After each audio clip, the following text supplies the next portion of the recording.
Welcome to Celtic Medicine Stories, a podcast where we explore stories from the old Celtic lands, with the understanding that they carry medicine for us.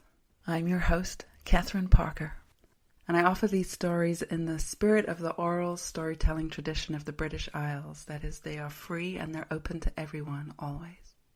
Although these stories often have come from another time and have evolved through time with the oral storytelling tradition, they are here still for a reason. If you're curious about going deeper with this story, with the images, symbols, characters, landscapes, sounds, whatever it is that's speaking to you from this particular story, then there are some free resources below which will help guide you in that process. This tale is called the Fairy Midwife, and there are variations of the Fairy Midwife story from up and down the British Isles. It seems to be ubiquitous and wound deep into the fabric of Celtic lore. This is my own telling of this old story and highlights the complex role midwives have played in our cultures. These women who stand at the portal between the worlds assist in births and deaths and the openings to the other world in more ways than we tend to recognize. The midwife reminds us that the other world is always there, always available, if we just have the eyes to see and the ears to listen. I hope you enjoy this one. So as you listen to this story, as with all these Celtic medicine stories, let yourself float. You don't need to pay attention in the way maybe you were asked to do in school. You don't need to try and follow the plot line or the dialogue or anything in particular. In fact, the medicine lies in what you find yourself attending to. So when you let yourself go into that receptive, floaty state and you find your mind wanting to savor an image or a sound or a word, and you find yourself more engaged with that than whatever it is that I'm saying, then notice that. You don't need to analyze it or try and figure it out in that moment, but just notice it, that called your attention, because that's where the medicine lies. Wherever this story interacts with your story is what you're looking for. And I believe this is part of why these stories have been around for so long, is because they each interact with us in some special way. And so as you listen, just let yourself absorb it and notice which parts stick out to you.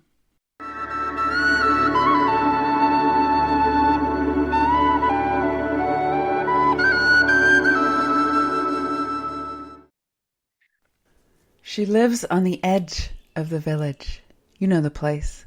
The place is just far enough away from everyone else that she doesn't get bothered too much. But if they really, really need her, they can find her. She's known for her skills in healing, and specifically for bringing new life into the world. And when someone is struggling with birthing, this is where her helpers go, to this woman who lives on the edge. She has a beautiful hut, simple, small, right on the edge of the village before the woods. She has a little garden where she grows her herbs, and often she can be seen trotting out into the forest with her basket to gather the medicine from the forest. And inside her little home, it's simple but clean. She has a fire where she cooks all her things, and the rafters are hung with dried herbs, and she has jars of pickles of things that she's made with vinegar that she pressed from the apples in the tree in the back. And she is happy here. Her children are grown and gone, and it's just her and a bunch of raggedy cats. One evening, as she's preparing her dinner, chopping the carrots and the potatoes and stirring the pot, there's an urgent knock on the door. Not unusual in her line of work. So she wipes her hands on her apron and goes to open the door. And standing out there is someone she has never seen before, which is unusual because she grew up in this village. She's been here her whole life. This man is wearing a green cape and a green hat, and he is gnarled, kind of like an oak tree. He's not particularly old necessarily, but he seems to be quite gnarled. Piercing emerald eyes. And she knows that look on his face, that look of panic, that his loved one, his dear beloved wife is struggling. She can tell already. And he stumbles out the words about how she's been pushing for all day and the night before, and they're really worried about her. And would it be possible? Would it be possible? Would you be able to come? We know that you are the best. And so she nods her agreement. She gathers her own cloak and pulls her medicine bag from the table by her door, and she follows him. Before she steps on the path, she checks inside her gut. I don't know this man. He's leading me somewhere. Her gut says, yes, go, all is well. And so she follows him along the garden path and out the creaky gate. And instead of turning right to go to the village, which is what she was expecting, he turns left and takes her into the forest. She follows. They walk through the woods. She's so familiar with this part of the woods like the back of a hand. She comes here almost every day. And they cross over the little creek. And some water splashes up in her eyes, and she washes that away. And as she steps onto the other bank of the creek, she realizes she's in unfamiliar territory. She's never seen this part of the woods, but she's not that far from home. But it looks different. What is this? She checks back in with her gut. Her gut says, keep going, keep going. And so she does. She follows him. They're not on a trail anymore. They're just winding between the different trees. She's trying to step over the ferns and mosses as they go through this strange part of the forest. And they go on and on and on, and the sun is getting really low now. It's almost dark. When they come to in front of them, a big mound built right up in the middle of the forest, and on top of the mound, the hugest oak tree that she's ever seen. While she's staring at this oak tree, she realizes that he is opening a wooden door into the mound. She follows him in.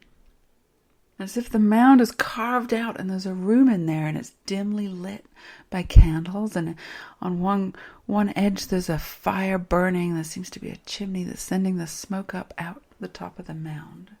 And there in the middle of the room, a bed with this woman sweating and panting, and two women beside her trying to hold her and mop her brow and say things, but she can tell right away that these women are panicked.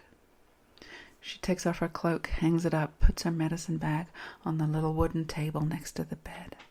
And she looks at these two wide-eyed, scared ones, and she says, all right, my dears, I'm going to need some herbs. How about you go out and get me some nettles and some raspberry leaves, and you, my dear, off you go and get me some, juniper. Little sprigs of juniper, please. Off you go. And out they went to gather the herbs. Now she came closer to the woman who was in labor, and she looked deep in her eyes, and she said, I'm here. It's okay. She kicked off her shoes. She stood in front of the woman and held her knees. And as she did, she took the biggest breath and breathed out. And as she watched the woman birthing, her breath began to sink. Long, deep breaths. And as she saw the shift in that woman, she dropped into her belly and she began to hum.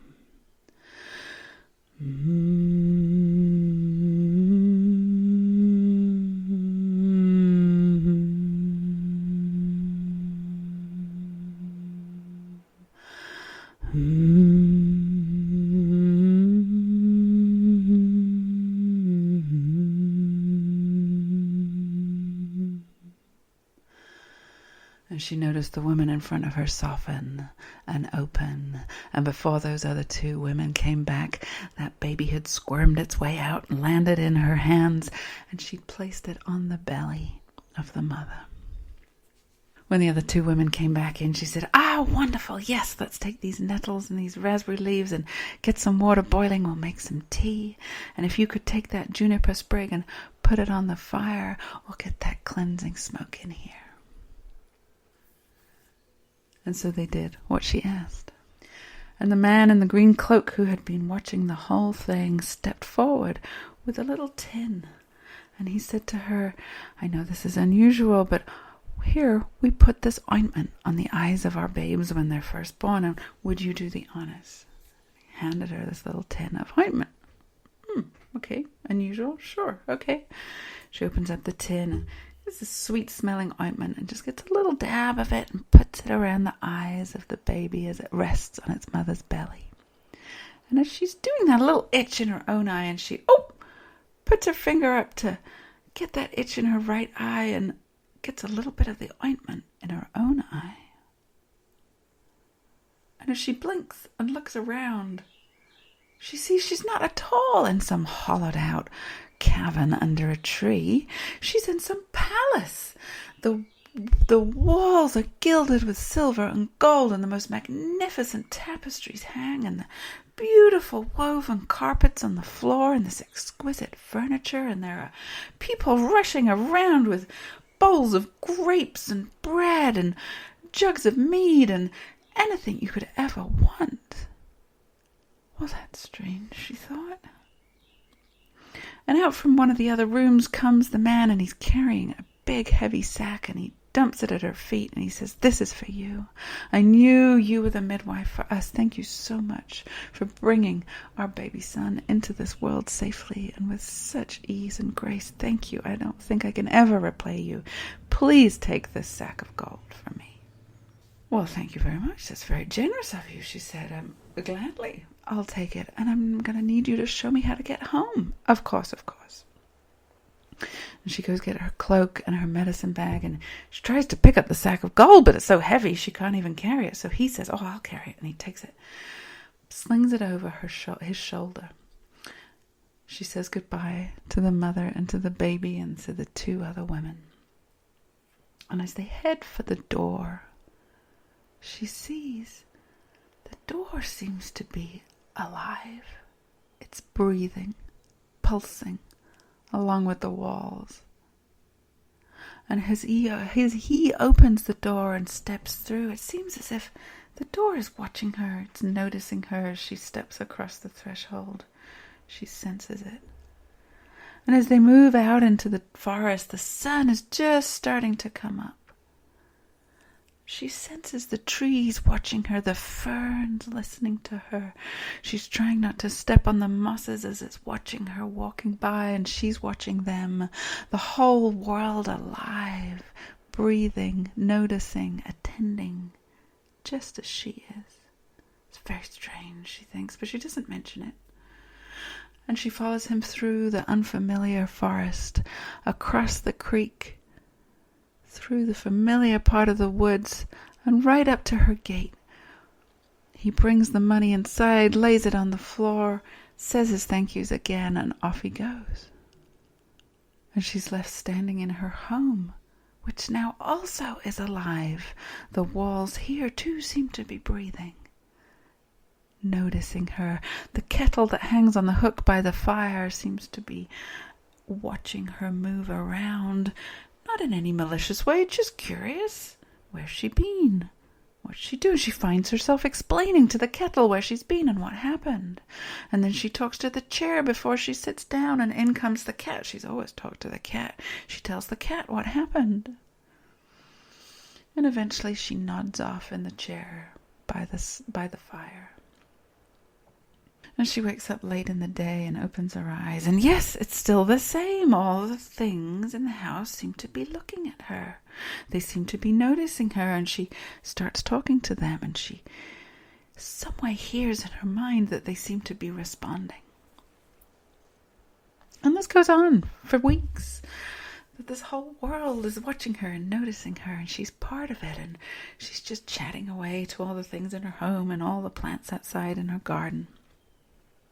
And one day she decides she needs to go to the market to get a few things that she hasn't been able to grow from the garden. And as she's in the market, it's very busy. It's much busier than she can remember, because everything has something to say to her. Even the tables with all the produce laid out on them, they have something to say. And the apples are looking at her, and the carrots are speaking to her. And never mind all the humans, but there are all these other people as well moving around, and it's very busy. It's a lot. So she just tries to focus on the three things. I need apples, and I need bread, and I need some milk. So she's going through the market looking for these things, and she's got the bread and she's got the milk. She's got the apples and they're in a basket. And she's trying to turn around amongst all these people to head home. And she sees this hand coming in her basket, and there's some little man standing next to her, just pinched one of her apples out of her basket. And so she slapped his hand. "Hey, what are you doing? Don't take my apples." And he looked at her surprised. "With which eye can you see me?" I don't know. She closed her right eye and he was gone. And she opened her right eye and closed her left eye and he was still there. "Oh, I can see you with my right eye." Whew. He blew in her right eye and whew, just like that, he was gone. Half the people in the market were gone. The tables were no longer talking. The apples were no longer looking at her. Everything had returned to normal. That's too much for one day, she thought. I just need to go home. And so she started up the path towards her home. Everything was quiet. Nothing was looking at her or speaking to her. Until she got close to her home and she saw that gate, that creaky gate. And she saw the fence and she saw the carrot plants inside of her garden that were not quite ready yet, and she saw the tulsi plant and the nettles. And as she moved closer to the gate, it seemed to swing open and its hinges creaked and it said, "Welcome home." "Ah, you're still here," she said. "Of course," they said, and the tulsi plant jiggled, and the nettles waved their head. And yes, they were still there. They could still see her. She could still talk to them, these ones that she loved and she knew so well. And this made her happy. And she brought her basket into the home, and she got her things out. And yes, the pot looked at her, and the kettle looked at her, and the cat had something to say.